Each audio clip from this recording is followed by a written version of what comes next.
I think every single NBA fan has been looking forward to the return of Klay Thompson. At one point, he was the best shooting guard in the league and he was one half of the Splash Bros. However, it has been 932 days since Klay Thompson has played a game of basketball, which, to give you guys a little bit of context, is longer than Michael Jordan's first retirement when he went to go play baseball. For one, it made me understand how long Michael Jordan was out of the game of basketball, but to be honest, I can't even think of the last time Klay Thompson played. Obviously, I know it was in the NBA Finals versus the Raptors. I mean, he had 30 points, he had a really good game, but watching Klay Thompson seems like something that was a long time ago, and I mean, it really was. Now, if it doesn't scare you that when Klay Thompson returns, he's probably going to unleash on the team that he does play, because we do have the time that Klay Thompson is set to return. So in this video, I want to go over why Klay Thompson returning to the Golden State Warriors should absolutely scare the NBA, and that the Golden State Warriors have something going on around their team that a whole lot of people are not talking about and should scare any basketball fan that isn't a Warriors fan. Hey. Yeah, I started from the bottom, had to make it up. People always talking to me like I never did enough. Gotta help my mama, had to pay the.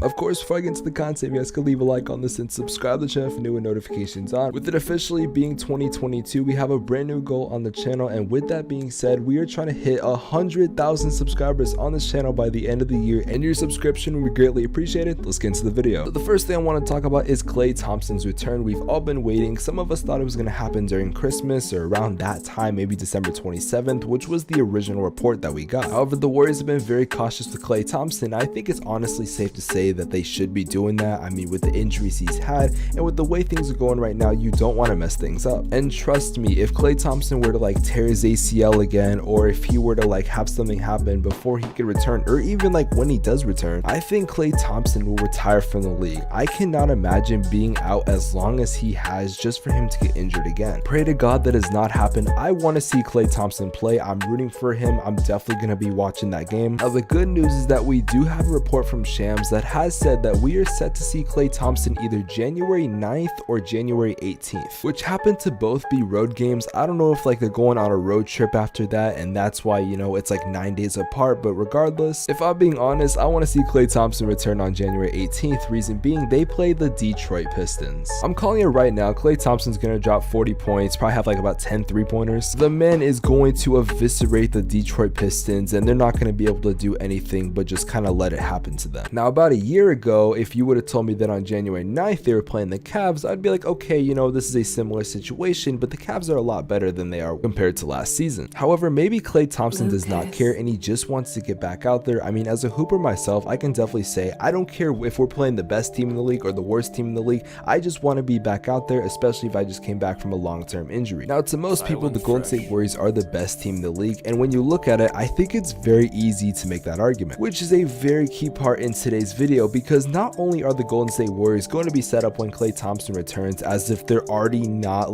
set up. I mean, they're the #1 team in the NBA according to standings, but if you think the Golden State Warriors are just going to be back to being a normal team when Steph Curry and Klay Thompson retire, you guys are sadly mistaken. One thing that a lot of people will not discuss about the Warriors is that they are set up for the long-term success, which is something that a whole lot of teams aren't really planning for right now. And I'm not referring to the teams like the Pistons that are in rebuilding mode. That's completely different. I'm talking about teams that are not only set up right now, but teams that in 5 to 10 years will be just as good as they are now. I don't like using the term super team. It gets thrown out so many times. I mean, look at the Los Angeles Lakers this season. A lot of people calling them a super team, and look how that's turning out. But would it be a crazy thing to say the Golden State Warriors are a super team right now? I mean, we look at Steph Curry. I mean, Klay Thompson's going to be returning soon. Draymond Green, at the end of the day, is probably going to win Defensive Player of the Year. Andrew Wiggins has the opportunity to be an all-star. I haven't even mentioned Jordan Poole, who is going to be one of the best young guards in the league within 2 to 3 years, as if he's already not there. Mind you, they had 2 lottery picks in Jonathan Kuminga and Moses Moody, which I haven't heard a whole lot about Moses Moody. I believe he's in the G League, if I'm not mistaken. Either that or they just kicked him out of the rotation, because I have not seen anything from Moses Moody. If people think the Phoenix Suns and their rebuild that they have from being one of the worst teams within a 2-year span, they're in the NBA Finals and currently are still a top team in the West. The Warriors lost 50 50 games, got the #1 pick to get James Wiseman, traded to get Andrew Wiggins, and Jordan Poole behind the scenes was starting to develop. And obviously we can look past,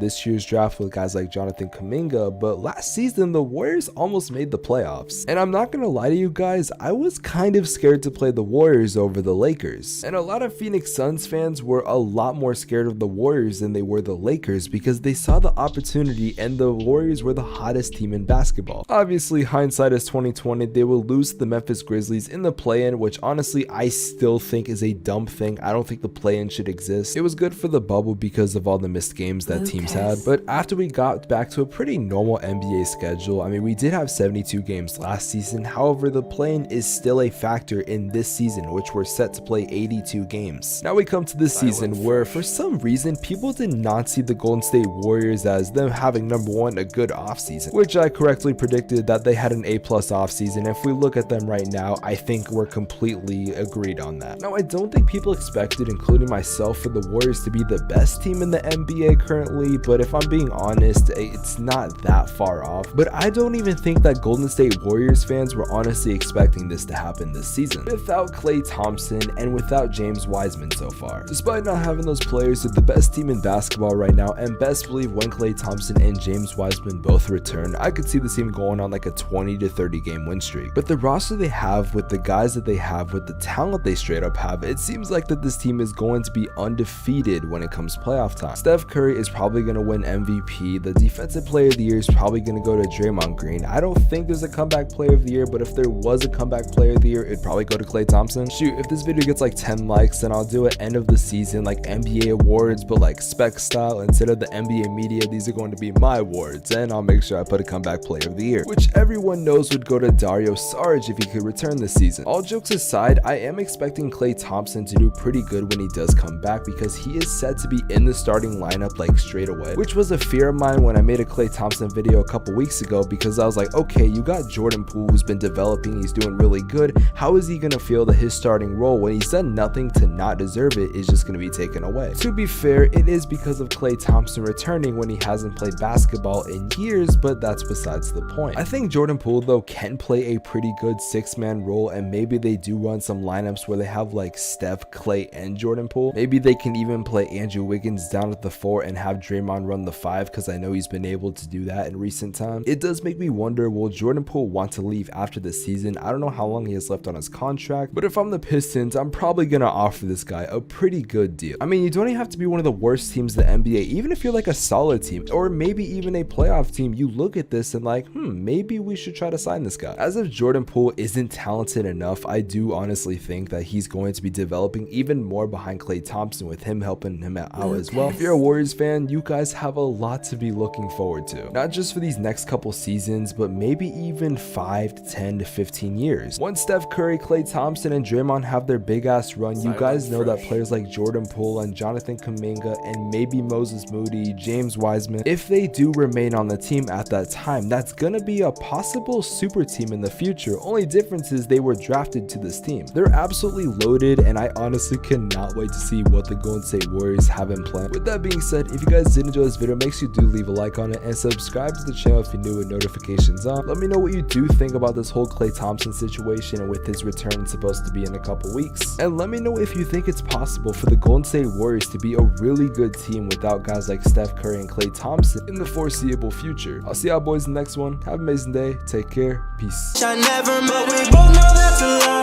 Hard to leave it all.